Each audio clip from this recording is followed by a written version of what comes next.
night, Professor. Alright.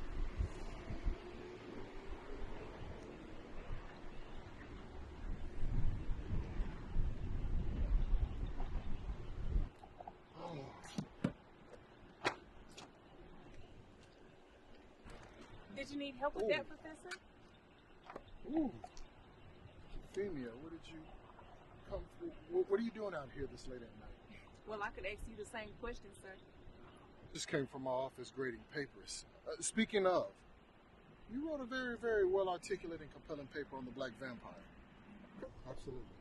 I'm glad to hear that. I was just inspired by the lecture you gave a while back of the Black Vampire. I didn't know I could transform the legend of St. Domingo into one of my brightest pupils. That means a lot, Professor. Professor, Yes. you think you can give me a ride to my car? I parked on the other end of the campus, and it's only a 2-minute drive. It's scary out here at night. Look, of course. Okay? Look, it's not a problem at all. As long as you don't judge the mess in my car.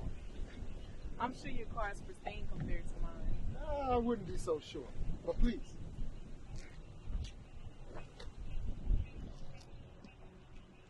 It's Haiti. Excuse me? Haiti, the flag. Oh, yes. My father's Haitian, actually.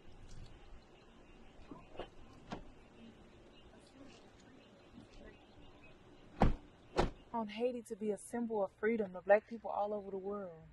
Too many times in history we see black people settle or lose to white people and colonizers.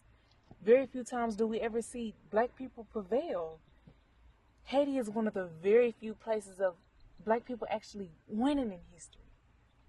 And some of those ideas are very divisive. I think it's justice. That's why I hate how the Black Vampire story ended. For once, I want to see a black story of revenge where the revenge actually succeeds. Story that the slave did kill his owner, kidnapped his son, and married his wife. Sounds like success to me. That's not how it ended, though. In the end, the wife got her husband and her son, and the slave dies. Well, you were rooting for the slave, weren't you?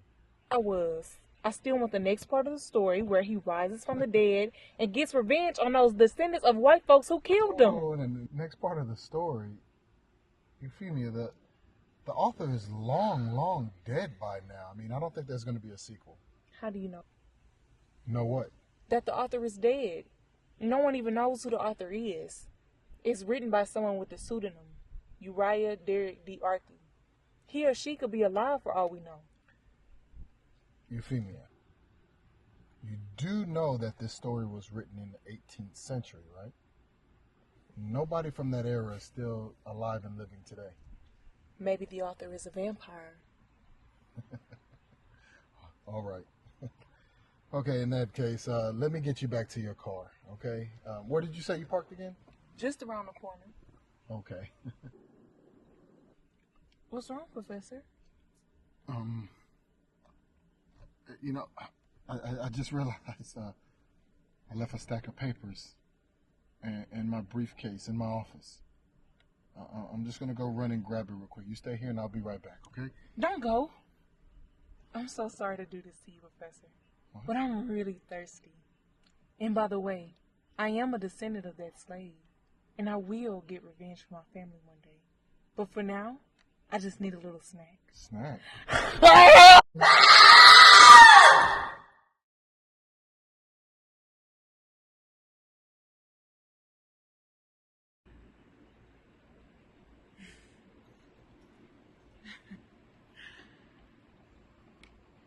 Union La